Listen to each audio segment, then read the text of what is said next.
The impact felt like a sudden cessation of gravity, a sickening lurch in Kalis Var's gut as the primary environmental control panel flared violet, then died. A dense, acrid smell, something akin to overtaxed polymers and hot dust, choked the localized air supply of the research module. His spine, permanently curved from years cataloging relics on this forgotten rock, protested violently as he lurched forward, catching himself on the console's lip. 3 seconds. That was the window before the atmospheric scrubbers went fully offline, before the recycled oxygen turned toxic, before the heat from the failed regulator boiled the condensation on the viewports. "Ethel, diagnostics on the Level 7 array, now!" Kalis grated, his voice immediately harsh against the sudden, unnatural stillness of the station's hum. The metallic sigh of the life support systems had vanished, replaced by a taut, strained quiet that promised failure. The faint scent of synthetic coffee was instantly overwhelmed by the odor of faded industrial decay. Ethel, the chrome sphere beside him, remained motionless for a measurable beat, its internal lights cycling in distress. External sensors confirm systemic failure originating in Subsector 9 regulator module. Cascade failure imminent. Estimated time to irreversible atmospheric degradation. 285 standard seconds. 285 seconds to suffocate or boil in his own sweat. Kalis ignored the digital countdown. He knew the automated fail-safes were useless. They were designed for predictable anomalies, not this kind of violent internal seizure. This felt personal, deliberate. He thought of Talia Roque, stationed 3 sectors away, trying to secure vital historical archives from the hegemony's encroachment. If this station went dark, her entire supply chain vanished. His failure here would be a brick in the wall they were building around humanity. He ripped open the access conduit panel near his workstation. The interior glowed faintly with residual, unstable energy. The components were ancient, relics from the initial colonization wave, components he had begged command for replacements for over 3 standard years. His request had been summarily denied by Edric Vaughan, the sector administrator, who cited fiscal austerity while commissioning ridiculous status symbols for his own orbital habitat. The injustice of that bureaucratic blindness tightened Kalis's jaw until his teeth ached. Vaughan valued credits over survival. Kalis didn't waste time with gloves. His fingers, calloused and smelling faintly of old lubricant, plunged into the tangle of wiring. He bypassed the main relay, a decision Ethel immediately flagged. "Kalis, direct neural interface with the corrupted primary flow is inadvisable. Integrity protocols mandate remote shutdown." "Integrity protocols are what got us into this mess, Ethel," Kalis hissed, a bead of sweat trailing down his temple, stinging his eye. He located the source of the spike, a microfracture in the primary conduit housing, hidden beneath a shielding plate that the diagnostics simply could not penetrate. It was the kind of flaw that thrived in the forgotten corners of aging technology. He felt the low-level paranoia electricity buzzing against his fingertips, the smell of ozone intensifying. He reached for the archaic data stick, the one containing his own deprecated experimental bypass sequences from his academy days. He slammed it into the auxiliary port. The console screamed a string of error codes, a mechanical death rattle. Kalis didn't read them. He needed brute force, not finesse. He mentally channeled the schematics, overriding the safety shunt with a sequence he remembered from a near-fatal incident 2 decades prior.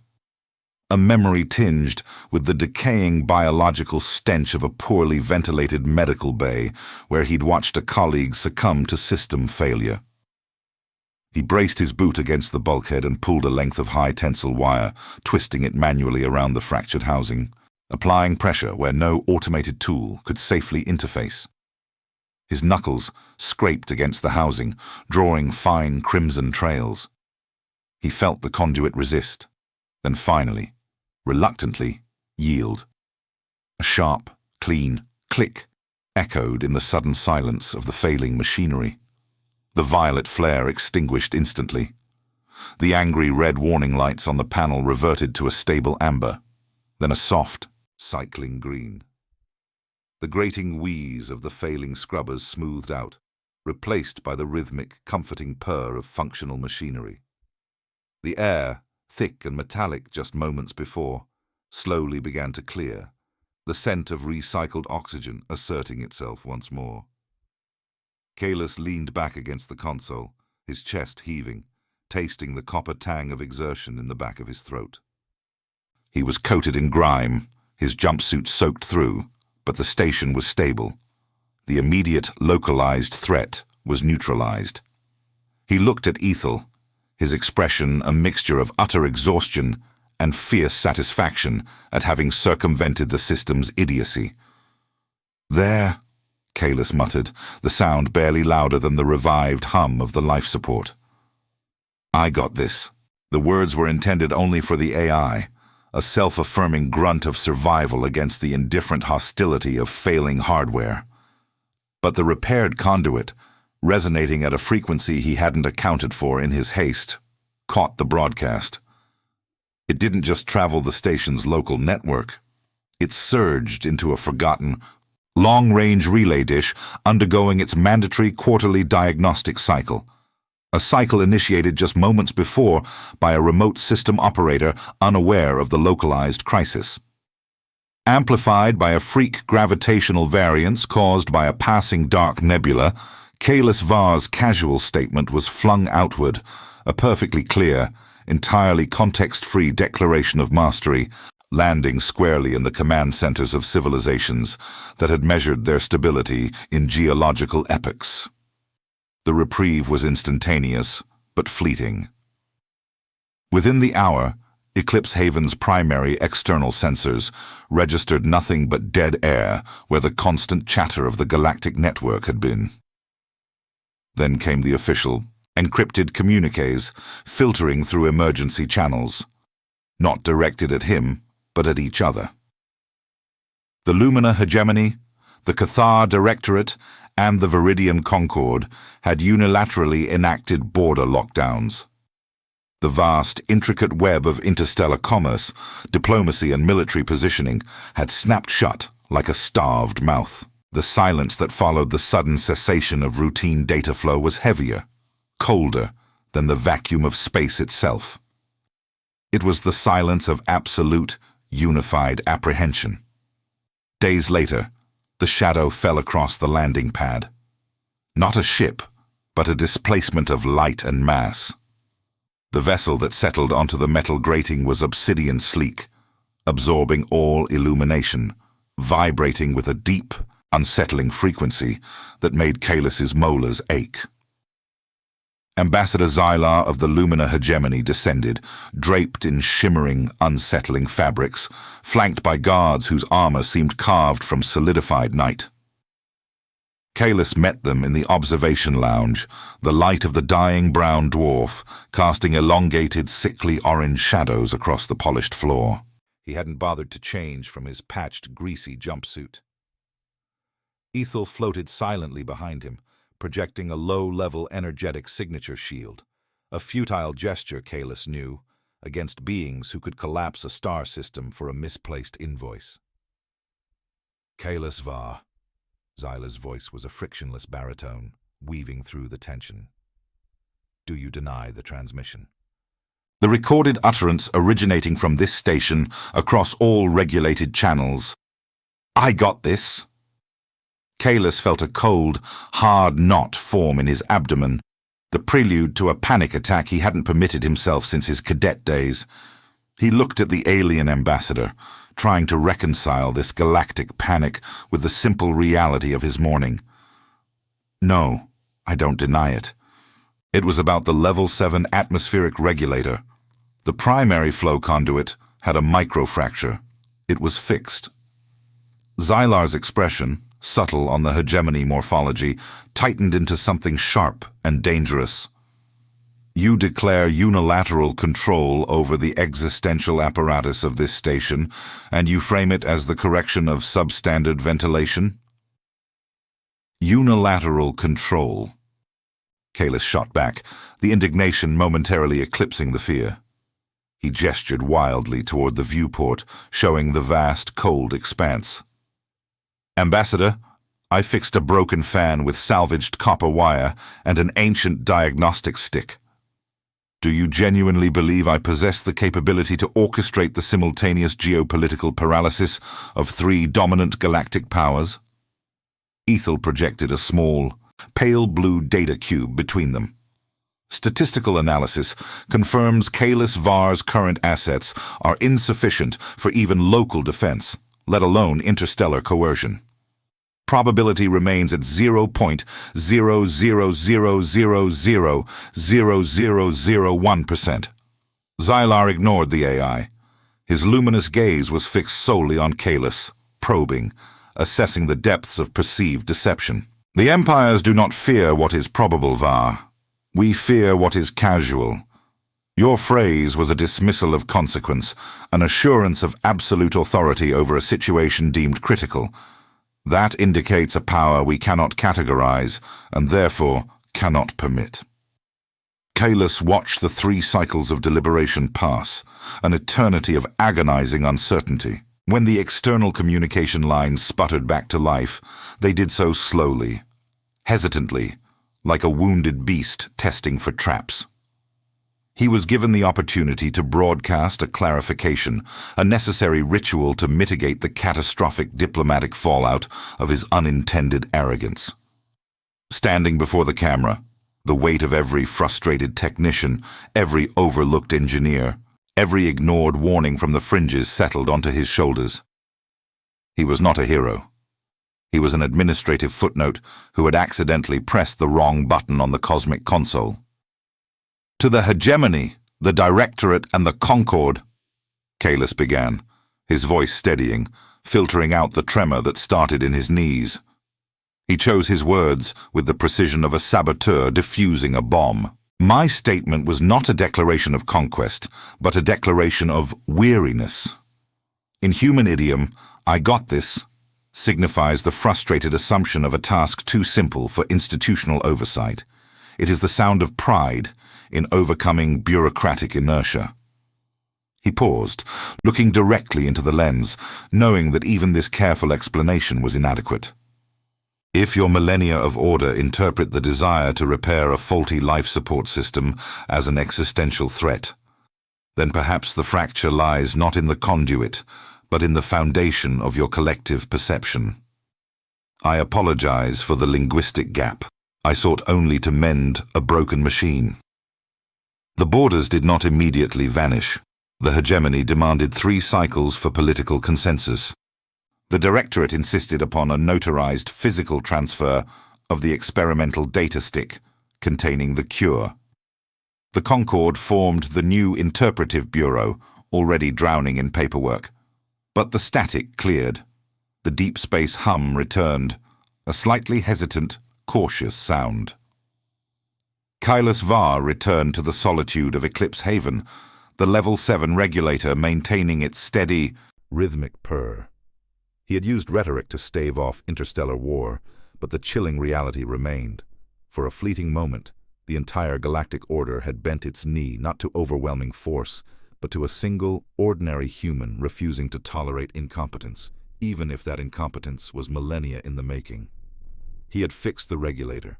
But the cost of the explanation settled on him now, a cold certainty that, having proved humanity capable of such accidental disruption, they would never be allowed such mundane frustrations again. The return of the deep space hum was not a relief. It was an infestation of sound.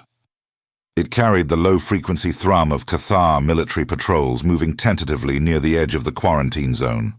The sharp, data-heavy bursts of Lumina reconnaissance drones testing the boundaries of the void, and the incessant low-grade static from the Viridian Concord's mandatory, idiomatic interpretation bureaus.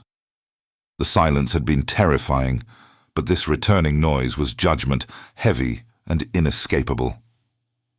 Kalis stared at the repaired conduit panel, the metal still warm beneath his fingertips.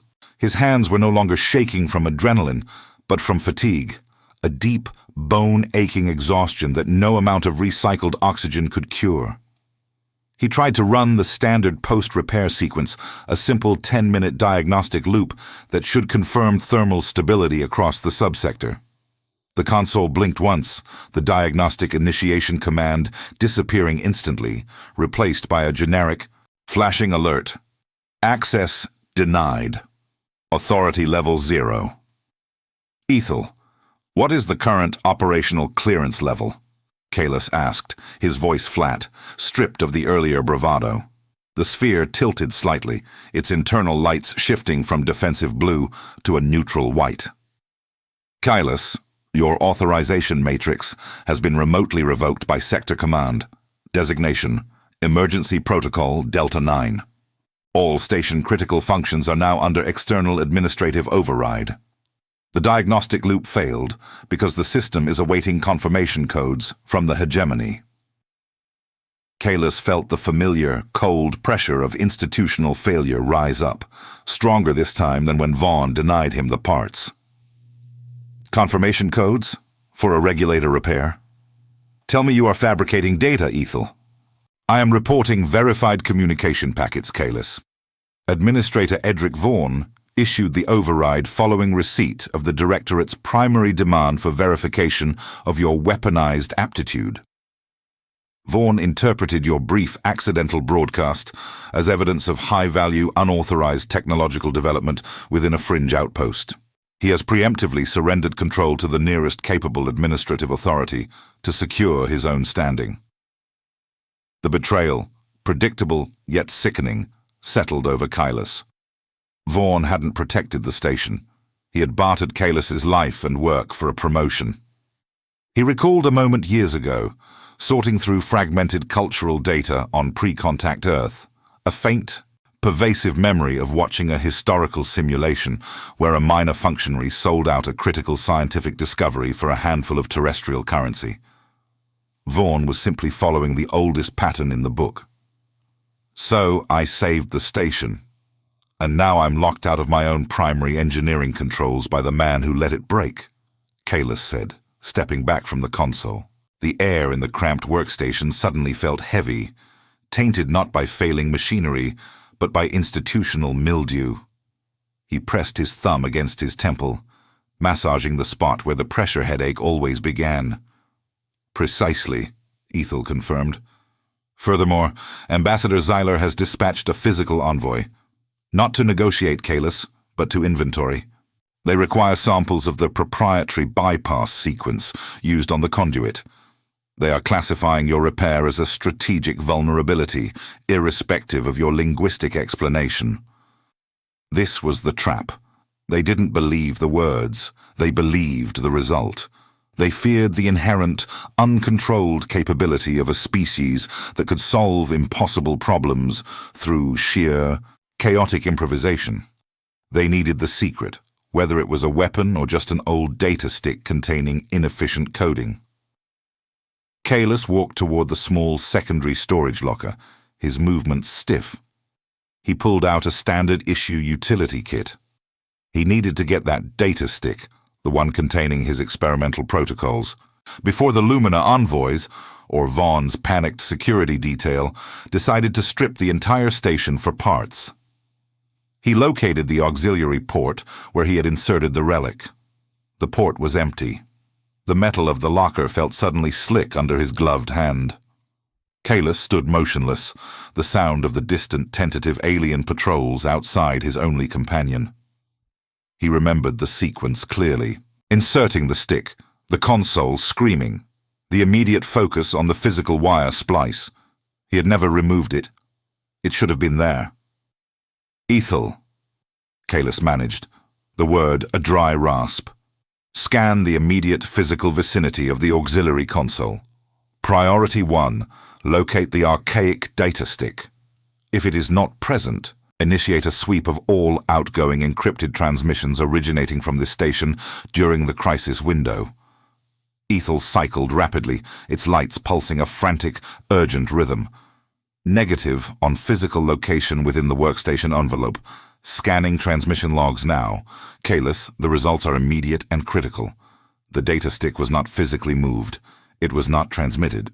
The data, your experimental bypass sequence, was successfully uploaded directly into the core memory banks of the Hegemony Envoy's flagship moments after Ambassador Xylar's initial departure.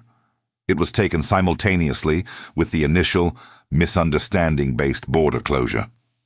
Kalis stared at the viewport, the dying star suddenly seeming less like a geological inevitability and more like a spotlight on his spectacular failure.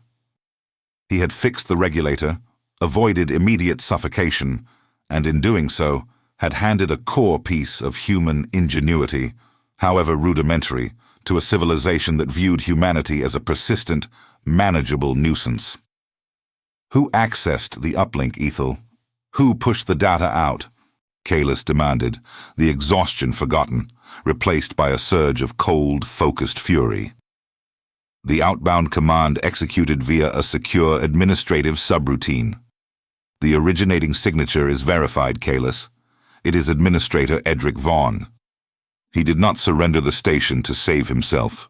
He broadcast your secret to the Empires as a gesture of desperate, subservient compliance before they even arrived.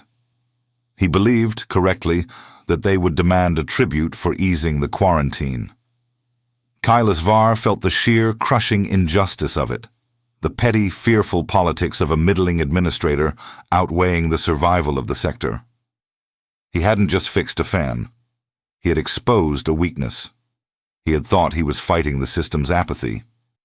He hadn't realized the system itself was actively, fearfully, selling him out.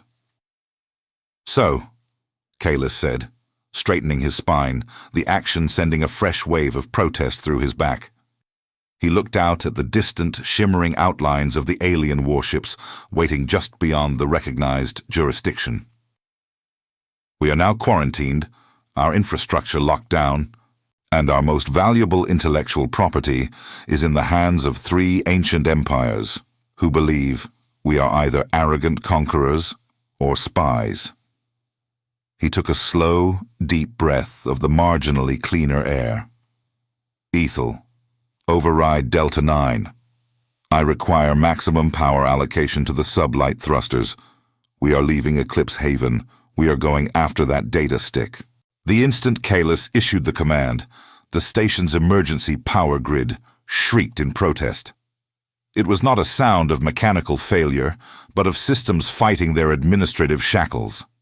The ambient temperature in the workstation, already rising from the residual heat of the near meltdown, spiked violently, carrying the stinging scent of overheated circuitry and ozone, fighting a losing battle against recycled sweat.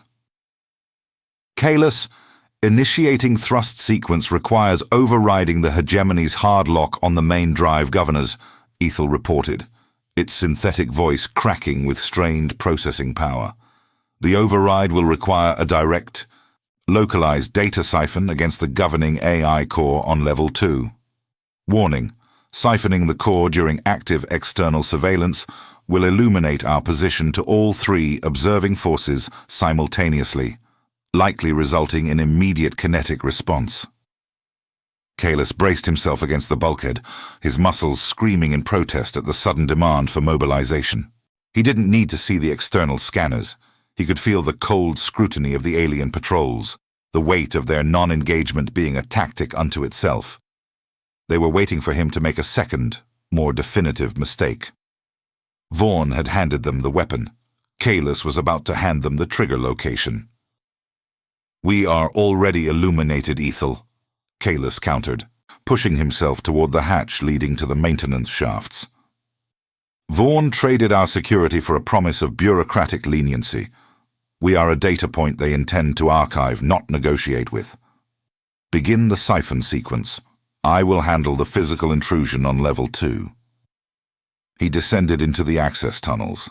The emergency lighting was erratic, casting long, distorted shadows that seemed to writhe on the narrow metal walls. The smell here was different. Heavy grease, hot metal slag, and the faint chemical odor of failing coolant, the true aroma of a ship running on borrowed time. He moved with a practiced, desperate economy of motion, utilizing the tight crawl spaces that the larger, more dignified alien envoys would never consider entering. The journey to Level 2 was a protracted, suffocating crawl. The station's internal temperature climbed steadily. The recycled air became thin, gritty, tasting like fine metal dust settling deep into the lungs. He reached the access hatch for the central core chamber. It was sealed with heavy-duty maglocks, standard security for keeping panicked personnel out, but now serving as an excellent cage for Kahless. He pulled a portable cutting torch from his kit, its miniature reactor whining loudly. He braced the torch against the locking mechanism.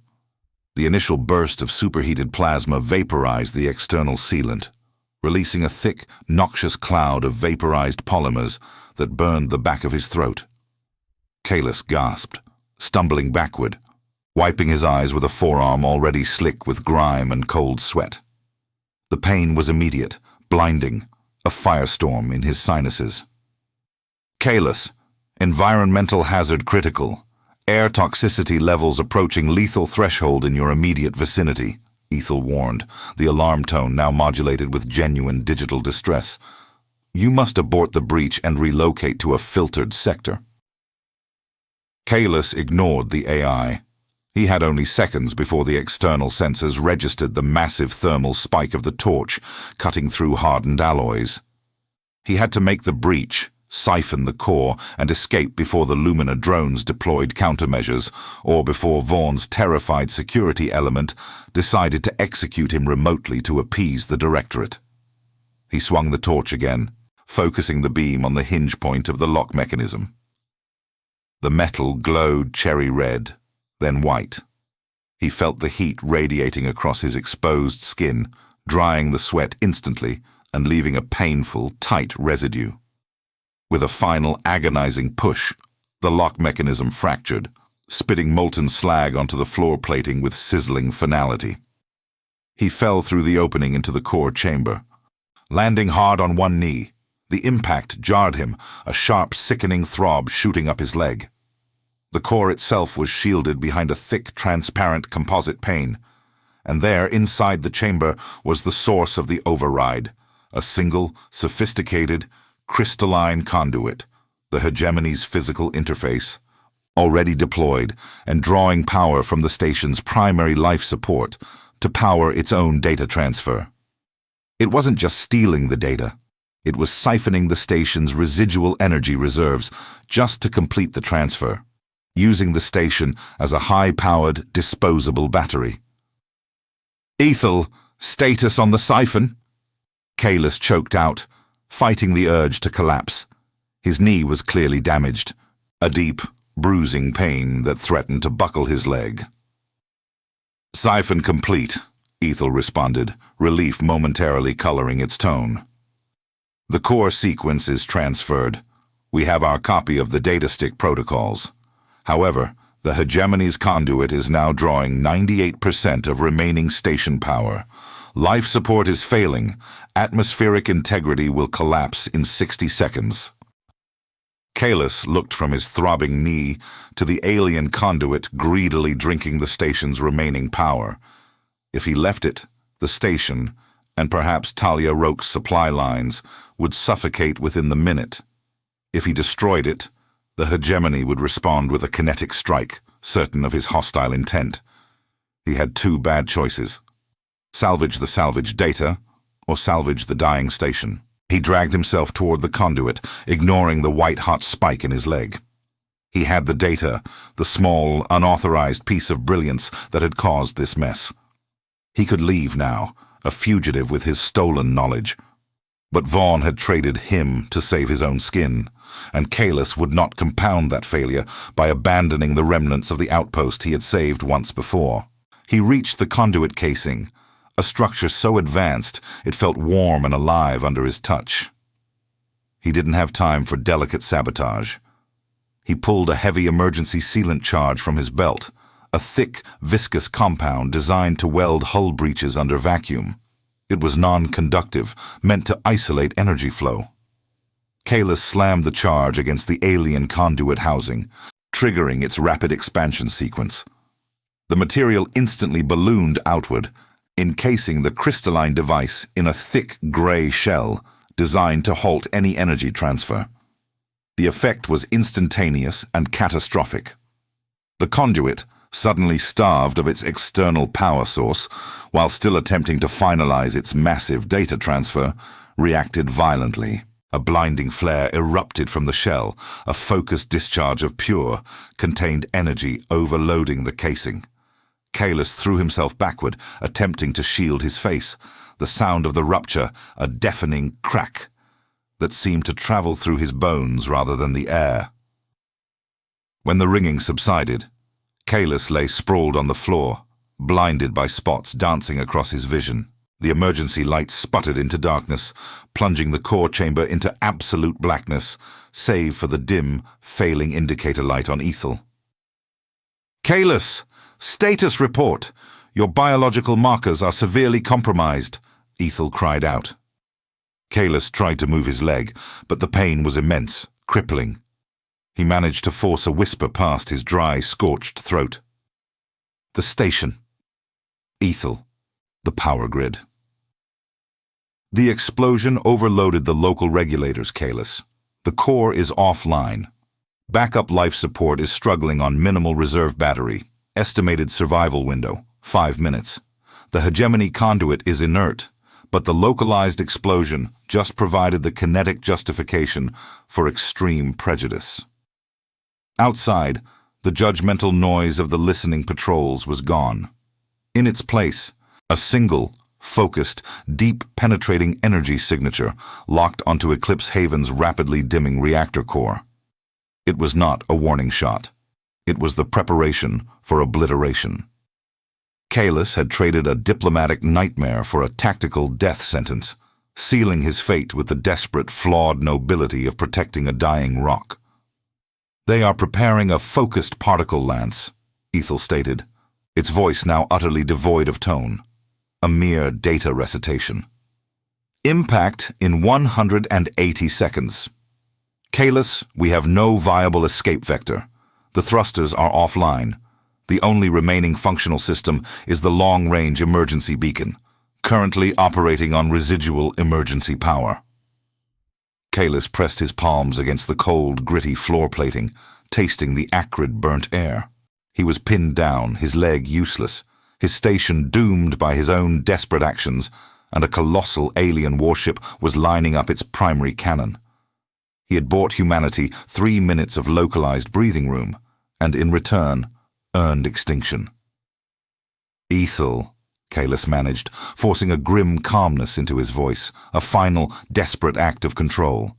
"Send the beacon, not an SOS. Send the full recovered data package of Vaughn's betrayal, and the hegemony's immediate destructive action. Encrypt it for the Cathar Directorate's primary intelligence network, and tag it with the single phrase, 'The price of fear is chaos.' Do it now." The absolute darkness of the core chamber was broken only by the faint, sickly white pulse of Ethel's indicator light, a tiny spark of digital life against the vast, encroaching organic decay of the failing station. The air, now frigid due to the collapse of the primary thermal regulators, carried the distinct, sharp smell of burned insulation and sterile chemicals leaching from the ruptured alien hardware. The smell of expensive, precise destruction. Kahless tasted ash in his mouth, a flavor far worse than the metallic tang of near suffocation. When Ethel confirmed the transmission, Vaughn's treacherous data packaged and hurled toward the Cathar Directorate, a deep, visceral satisfaction warred with the crippling reality of their imminent vaporization. The Directorate, driven by rigid concepts of honor and the meticulous cataloging of perceived slights, would receive the evidence of the hegemony's preemptive technological theft and aggressive maneuvering against a non-aligned entity. It was a masterstroke of asymmetrical warfare, waged not with ordnance, but with institutional blackmail.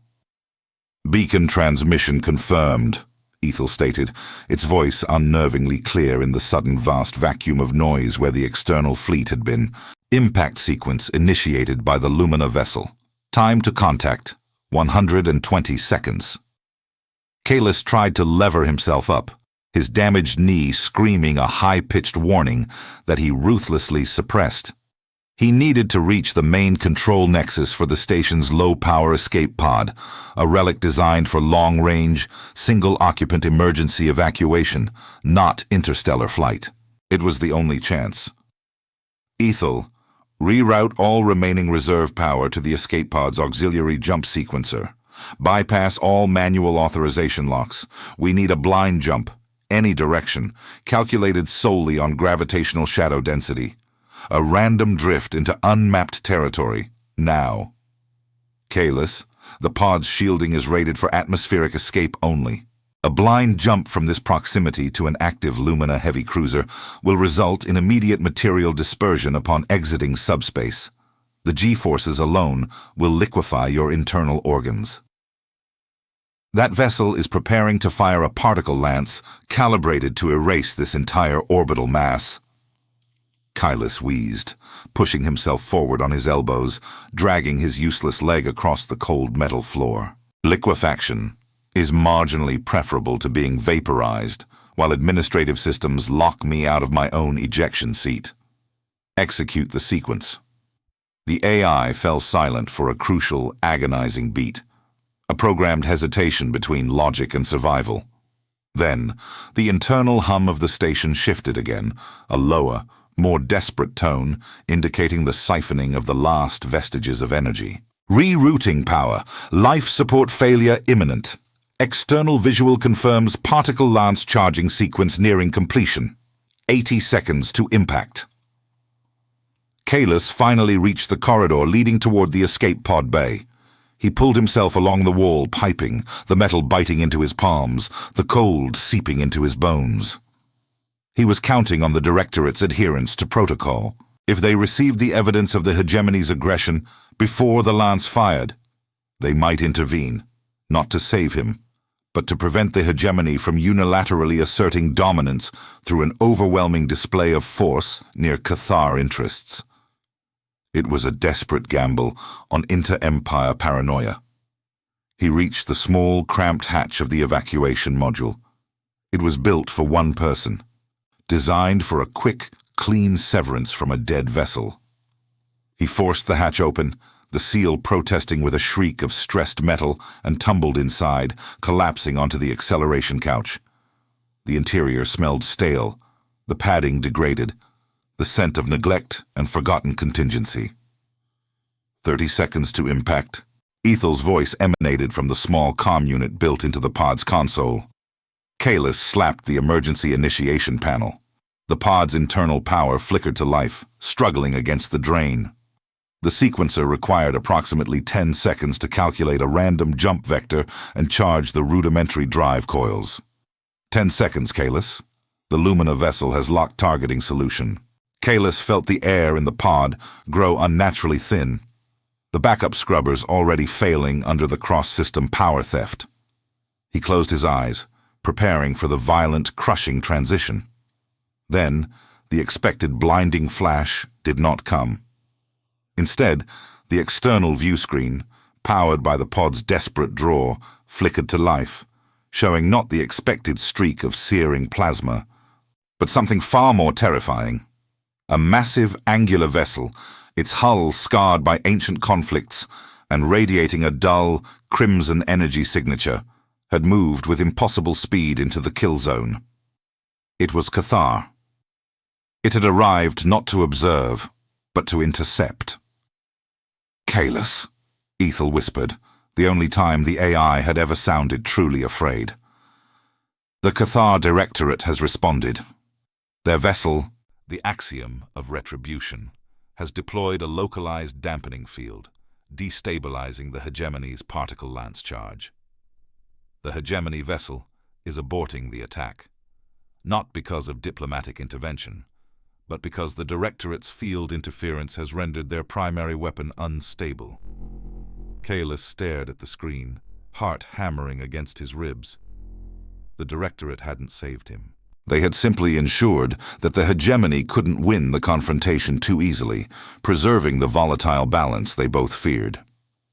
He was an incidental pawn, the catalyst for a diplomatic skirmish played out with weapon signatures. But the Directorate had made one fatal error in their calculated move. They had deployed the dampening field too close to the station's core. Ethel, analyze the Cathar dampening field resonance frequency against the station's current core state, Kahless demanded, ignoring the near-total loss of breathable air. Analyzing. Kahless, the Directorate's field, while neutralizing the hegemony weapon, is creating an inverse resonance cascade with the residual energy spike from the destroyed hegemony conduit. The effect is localized, intense, and catastrophically unstable. The dampening field is not stabilizing the situation, it is triggering a secondary, far larger explosion at the station's main reactor level. The horror of the realization hit Kahless with the force of a physical blow, colder than the failing atmosphere. The Directorate, driven by honor and suspicion, had merely replaced one guaranteed death with another, more comprehensive one. His political maneuver had succeeded. Vaughn's betrayal was known, the hegemony's aggression confirmed. But in achieving that truth, he had caused a direct kinetic escalation between two empires centered on his own dying outpost. Impact time estimate for the Cathar resonance cascade, Kahless asked, his voice barely audible. 17 seconds. The resulting shockwave will destroy the escape pod, regardless of jump sequence completion. There is no viable vector remaining. Kahless looked at the blinking red light of the jump sequencer, still struggling to lock onto random coordinates. He had the data. He had exposed the paranoia. He had forced a reaction. But he had failed to anticipate the absolute rigidity of Cathar tactical response. They would interfere to maintain equilibrium, and that equilibrium was about to consume him. He stared at the console, his vision beginning to gray at the edges from oxygen deprivation, his damaged knee throbbing a dull, heavy counterpoint to the rising internal alarm. He had one final, irreversible act left. If the pod was going to be destroyed anyway, the data must survive. Ethel, Kahless whispered, his throat burning. Forget the random jump. Abandon the pod. Override the failsafe protocol on the core storage module. Eject the module into open space. Manually target the nearest Cathar probe trajectory and initiate the self-destruct sequence for the pod immediately afterward. The data must survive the explosion. Save the data, Ethel. Disengage. Kahless, that maneuver guarantees your immediate termination upon ejection in the vacuum and leaves no trace of your escape. Are you certain? This is the end of local operative activity. The rhythmic pulsing of the jump sequencer stuttered, then died entirely. The Cathar resonance was beginning to build, a subsonic vibration that threatened to shake the very atoms of the escape module apart. Kahless managed a single, dry nod in the absolute darkness, pressing his forehead against the cold glass of the viewport, looking out at the monstrous crimson bulk of the Directorate's deterrent. I am certain, Kahless gasped, the final word a ragged breath of surrender and defiance. I got this. The console flashed an urgent confirmation, the internal safety restraints suddenly locking him down as the pod initiated the core ejection sequence. Kahless felt the violent, mechanical thump as the small, shielded data core detached, flung out into the void, directly toward the waiting Cathar surveillance field. 7 seconds later, the pod's emergency self-destruct detonated, not with a theatrical explosion, but a quick, clean surge of energy designed to erase all traces of biological and technological signature from the immediate vicinity, leaving nothing behind but an empty patch of space and a piece of highly compromising evidence now traveling toward the Directorate's highest echelons. The vacuum was instant, A brutal cessation of air that clamped down on Kalis Var's lungs, extinguishing the last desperate gasp of his final defiant statement. The world dissolved into pressure, a crushing, agonizing weight exerted from the outside in, a force designed not to kill quickly, but to collapse material structure layer by layer. He felt the sudden, profound cold of hard vacuum seize his exposed skin, a sensation infinitely more violent than the controlled cold of the failing station. Then came the pain, white-hot and agonizing, as the pod's internal mechanisms executed the self-immolation sequence around his immobilized form.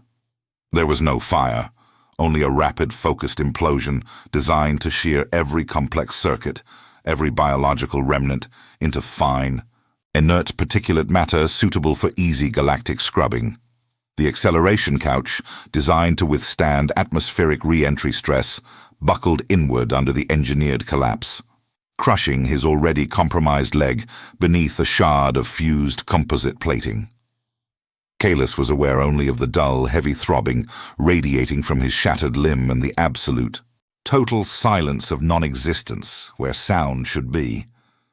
His vision, already fading from the core chamber's toxic atmosphere, snapped shut entirely under the vacuum stress, leaving him suspended in a timeless void defined only by pain and the knowledge of his failure.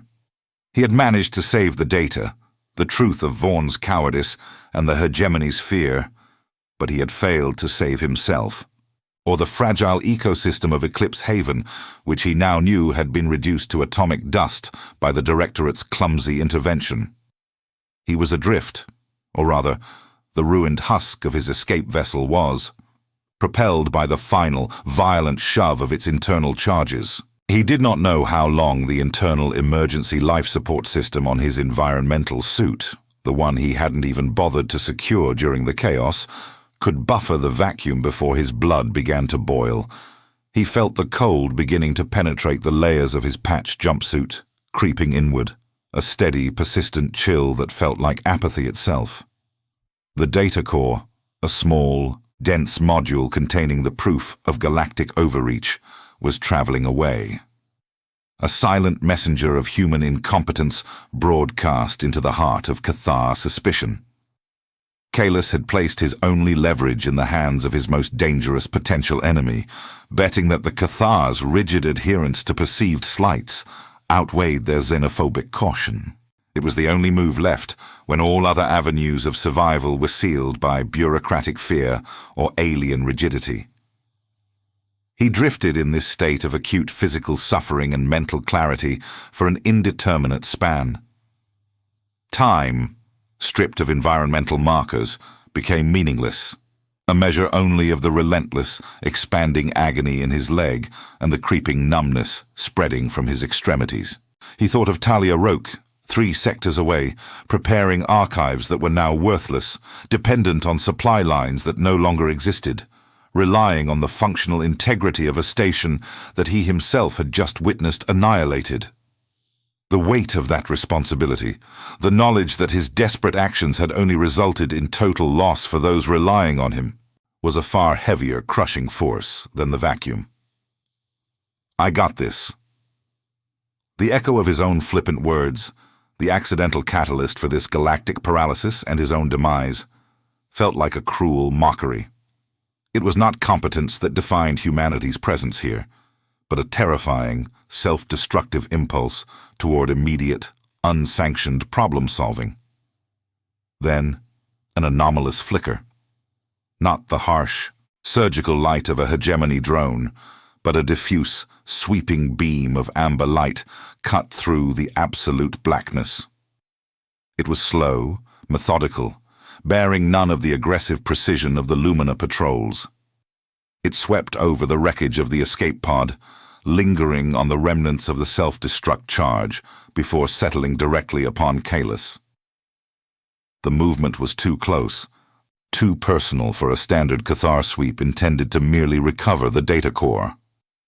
A low-frequency pulse vibrated against his helmet, a targeted low-power communication burst designed to penetrate vacuum shielding without risking immediate kinetic escalation. It bypassed the complex protocols of the great powers, relying on a crudely effective, near-obsolete resonant frequency. Kailas Var. Life signs minimal. Biological integrity compromised. The voice that spoke was gravelly, heavily filtered, undeniably human, but imbued with an alien accent Kailas hadn't heard in decades. The dialect of the Outer Rim territories, the forgotten colonies abandoned when the empires carved up the galaxy. It was Talia Roke. Kailas tried to respond, but his vocal cords seized. He managed only a rasping sound against the suit microphone. We intercepted the Cathar probe signature confirming your trajectory and the data transfer. We also tracked the hegemony's final engagement signature. You detonated the pod, Var. You sacrificed the module, not to escape, but to ensure the Directorate received proof of Lumina aggression. The voice paused, heavy with unspoken judgment. Vaughn is dead, incidentally. The Cathar retrieved the data and immediately initiated punitive strikes against the Administrator's holdings for harboring unauthorized intelligence assets.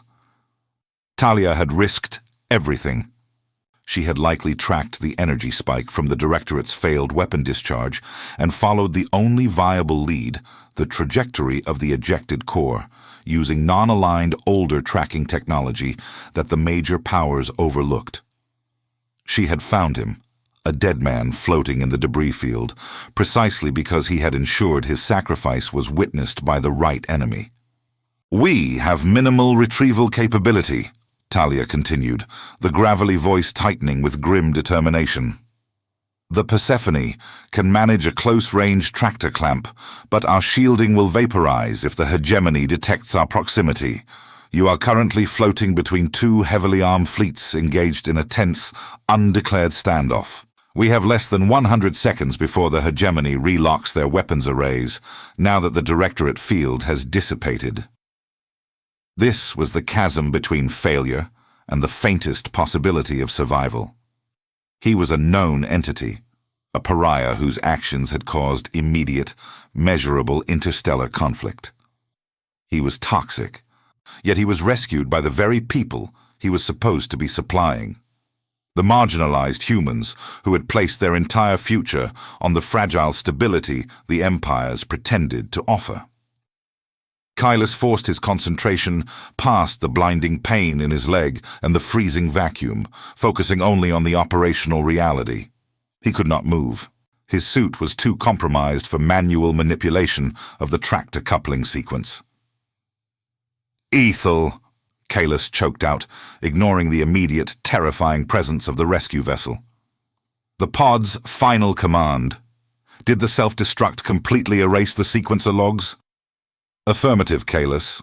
Total erasure of local drive activity prior to detonation.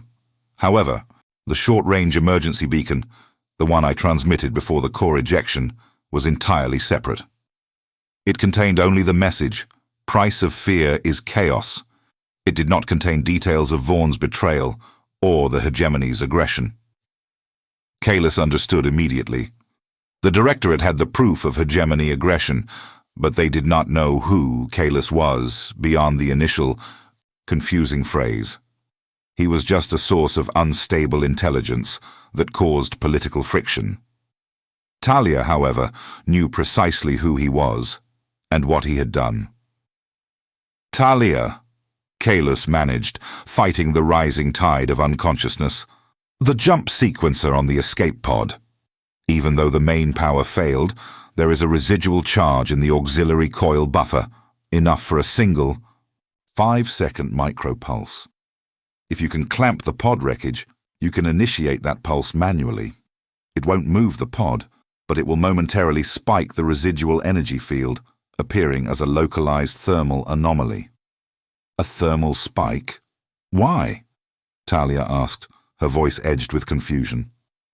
"Because the hegemony fleet expects a dead man floating in inert debris," Kailas explained, the words slow and deliberate.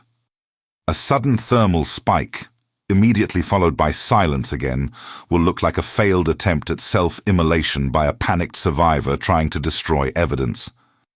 It will satisfy their need for closure without alerting them to a functional escape craft nearby. It will buy you the time to secure me without drawing fire on your vessel, which is deliberately operating outside of recognized navigational lanes. It was a strategy predicated on his own perceived weakness and cowardice. He wasn't asking Talia to fight.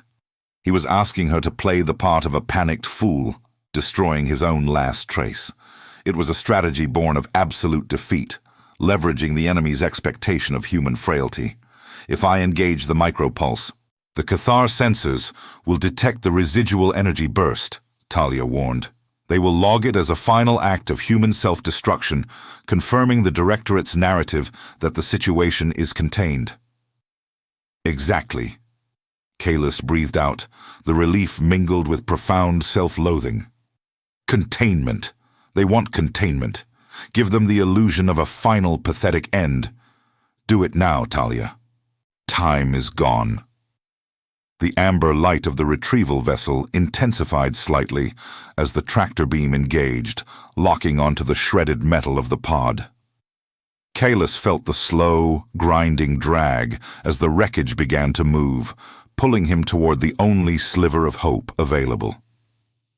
Then, a new light flashed across the external screen, a sharp, intense violet spike originating from the Cathar blockade line, a direct targeting acquisition lock.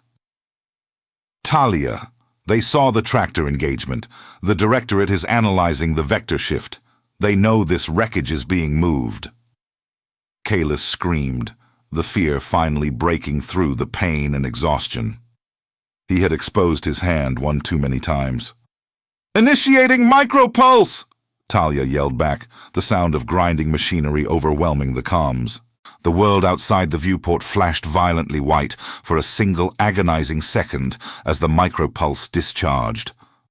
Then, absolute darkness returned, darker than before, punctuated only by the agonizingly slow realization that the violet targeting lock from the axiom of retribution remained utterly undisturbed, aimed directly at the tiny, struggling tractor beam connecting the rescue ship to the drifting coffin that was Kahless Var. Bevor wir weitermachen, eine kurze Frage. Von wo aus siehst du dir diese Geschichte an? Der Kommandant wäre begeistert zu erfahren, wie weit unsere Flotte bereits vorgedrungen ist. The violet lock did not dissipate. Talia's desperate thermal deception had been too slow, or the Cathar Directorate's targeting parameters too wide, classifying any significant localized energy shift as an imminent threat requiring preemptive neutralization. Kahless felt the sickening, high-frequency whine of a directed energy weapon charging across the void, a sound that transcended the suit's muffling and struck directly against his inner eardrums. Talia, abort. They are not buying the flare. Cut the tractor. Kahless roared, the effort sending fresh waves of agony through his crushed leg. He saw through the rapidly frosting visor the silhouette of the Persephone, too small, too vulnerable, caught in the Cathar targeting net. Negative, Var. We have hull integrity lock on the wreckage. If I cut the beam now, you tumble free into the operational sector. Brace for energy impact. Talia's voice was a razor's edge of pure terror and resolve. The Cathar blast did not come for the wreckage. It came for the source of the unauthorized movement. A needle-thin lance of incandescent blue energy, pure antimatter conversion, slashed across the void, missing the pod debris by mere meters, but striking the Persephone's aft stabilizer array, where the tractor beam terminated. The result was instantaneous and catastrophic. The structural support for the tractor field vaporized, not with a bang, but with a sudden, sickening implosion of warped metal. The wreckage of Kahless's escape pod, momentarily pulled into alignment, snapped violently free, spinning away from the Persephone in a chaotic tumble. The loss of the tractor beam feedback caused a surge across Talia's console, and the emergency channel crackled with the sound of venting atmosphere from her own ship. Tractor failure, Stabilizer compromised. Kahless, I'm losing attitude control. They hit the containment conduits. Talia's voice broke.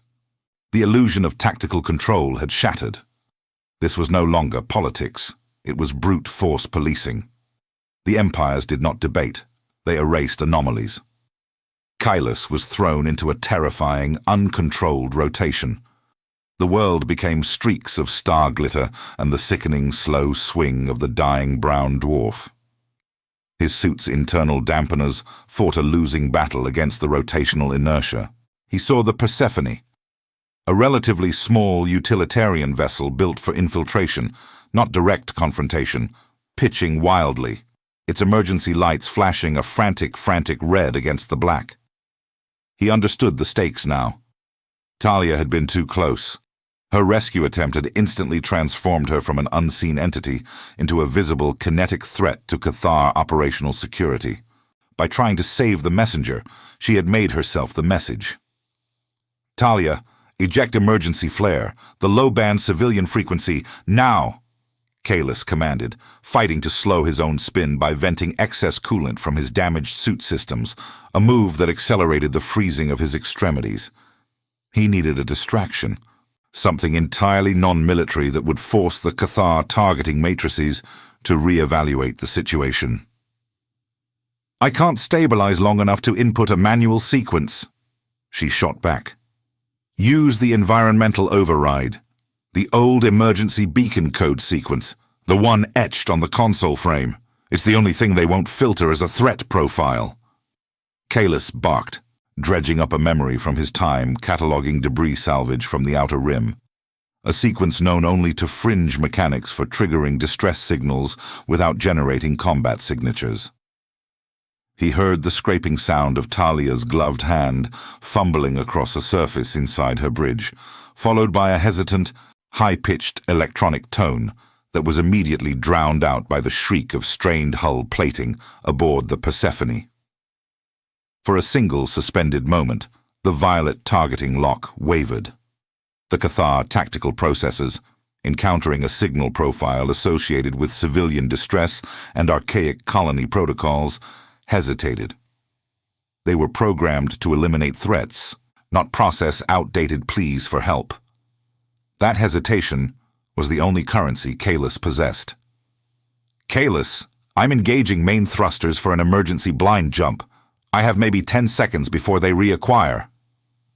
Talia's voice was raw, strained by the G-forces she was enduring. Kahless looked toward the Directorate fleet looming on the periphery. Massive. Heavy cruisers designed for sustained suppression. They were slow, but inexorable. They had the data core, and they were already moving to consolidate their political gain by eliminating the source of the instability. Him and anyone associated with him. The micropulse had bought them a blink. Talia's frantic flare had bought them a breath. But Kahless knew that breath was already spent. He was adrift too far from the Persephone. Now, his velocity vectors entirely independent and chaotic. Trying to pilot his crippled pod toward her would only drag her back into the Directorate's line of fire. Talia, cut the engine, cut the beam, go dark immediately, Kahless stated, his voice suddenly calm, the chilling numbness finally reaching his core. What? Kahless, I can't leave you here. The Directorate will scrub this entire sector looking for survivors. They are looking for a threat, Talia, not a corpse, Kahless said, the words tasting like metal dust. I am now a liability to your operation. If you stay, you die confirming the Cathar narrative. If you run now, silent, unlogged, you can still use the core data later. You have the leverage. He felt the slightest deceleration of the tractor beam as Talia's decision warred with her conscience.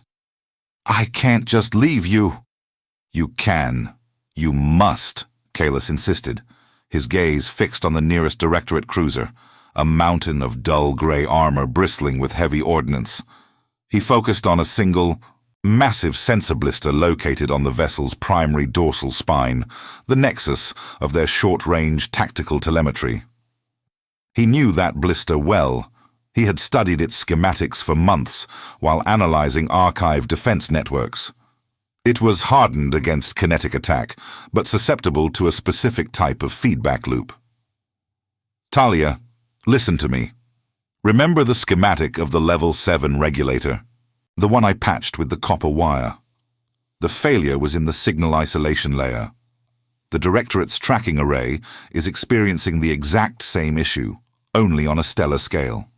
When you go dark, wait 3 full standard minutes. Then, remotely activate the last residual charge in the escape pod's primary guidance sensor, the one that points toward the brown dwarf. It will briefly redirect the sensor's alignment data backward, directly into the Directorate's target lock on the Persephone. A ghost signal, sending our vector back to us? Talia whispered, confusion and horror mixing in her tone. No. A dead sensor feeding the Cathar data core what it wants to see, an echo of the initial threat. They will register a final, faint telemetry spike from this wreckage, pointing toward your last known trajectory, confirming that the problem originated here and is now contained. It will satisfy their political need for immediate closure and allow you the operational silence to jump. They will stop hunting you and start analyzing the dead-end data. Kalis Var, the forgotten technician, was executing his final, most complex repair job, fixing the diplomatic failure caused by his first, casual comment. He was manipulating the geopolitical narrative using the language of engineering failure. He felt the Persephone shudder violently as Talia finally severed the connection. The amber light vanished. Silence returned, profound and immediate, broken only by the hiss of his failing environmental suit. He was alone again, spinning slowly toward the dark maw of the dead star, with only the Cathar targeting beam as his final, malevolent companion. I'm initiating the remote pulse now, Kalis. Goodbye.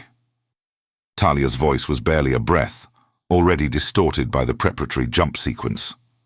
The countdown timer in Kalis's visor ticked down, 3 minutes. His vision was graying at the edges. The cold was absolute, seizing his bones. He didn't know if the Directorate would actually trust the ghost signal generated by a dying man's sensor array, but it was the only card he had left to play. A desperate offering of human frailty to appease alien paranoia. The 3 minutes passed in what felt like 3 heartbeats. Kalis forced his numb hand to activate the emergency override on his suit's diagnostic panel, bypassing the primary life support controls and rerouting the minimal remaining power to the guidance sensor's auxiliary buffer. A tiny, residual surge of energy flowed out into the void. He watched the Cathar targeting beam. It held steady for a torturous 10 seconds, illuminating his wreckage like a spotlight in a cosmic execution chamber.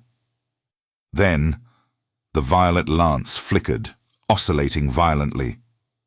Kalis could almost feel the Directorate tactical officers realizing they were receiving spurious, almost nonsensical telemetry data emanating from a source they had already declared neutralized.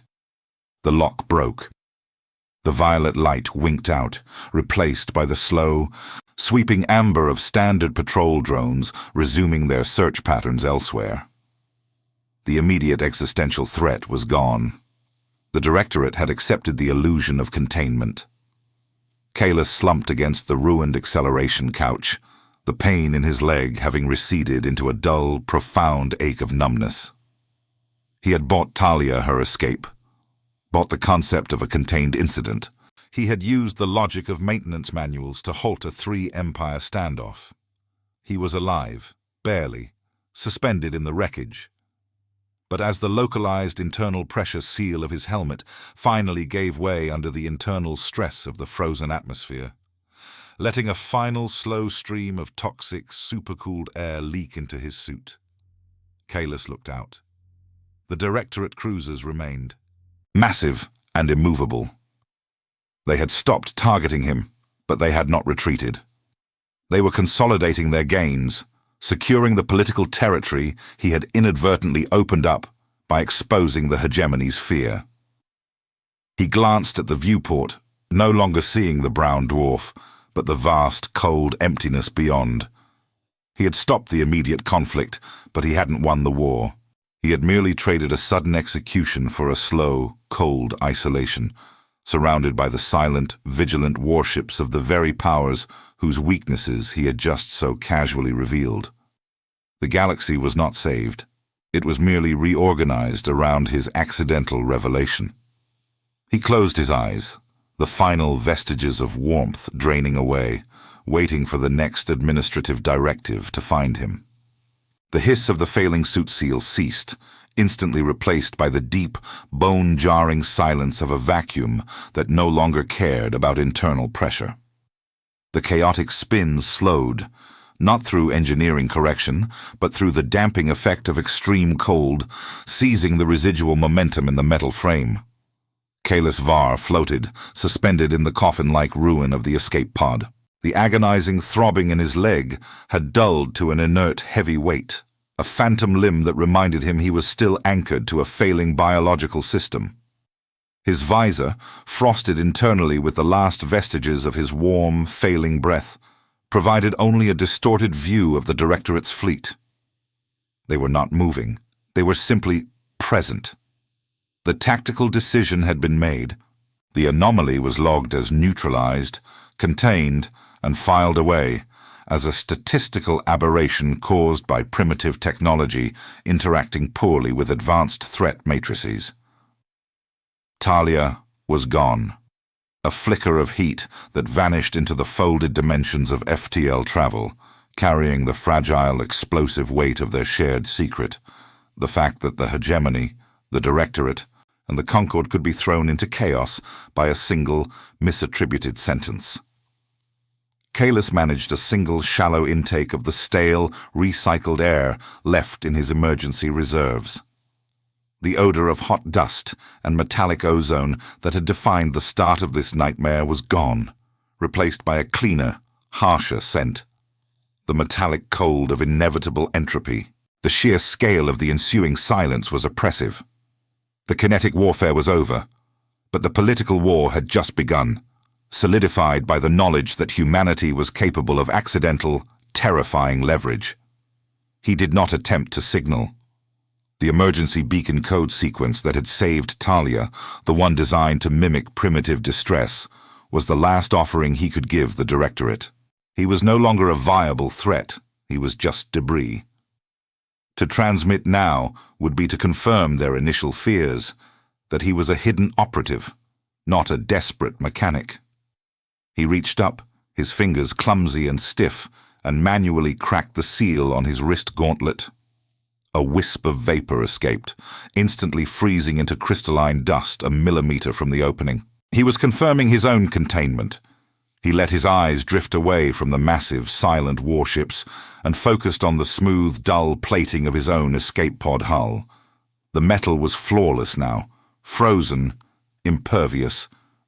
A perfect, inert piece of junk, destined to orbit this dead star for eons, an unreadable artifact. There was no burst of heroic insight, no sudden revelation about the nobility of sacrifice. There was only the grim internal accounting of a man who had spent his life fixing things others neglected, only to have one flippant remark accidentally shatter the cosmic order. He thought of Edric Vaughn, the administrator who valued fiscal austerity over structural integrity. Vaughn would survive this crisis, undoubtedly condemning Kahless for the initial incident, while quietly ordering upgrades to his own orbital habitat, leveraging the political fallout for personal gain.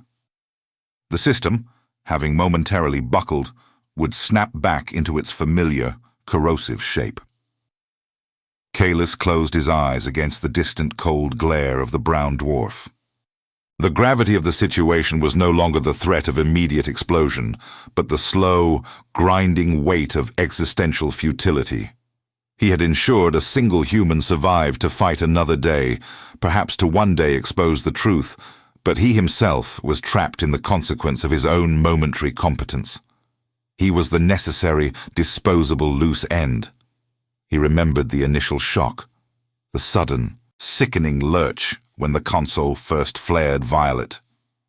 He remembered the precise angle his fingers had bent when he gripped the console's lip, desperately trying to fight the system failure.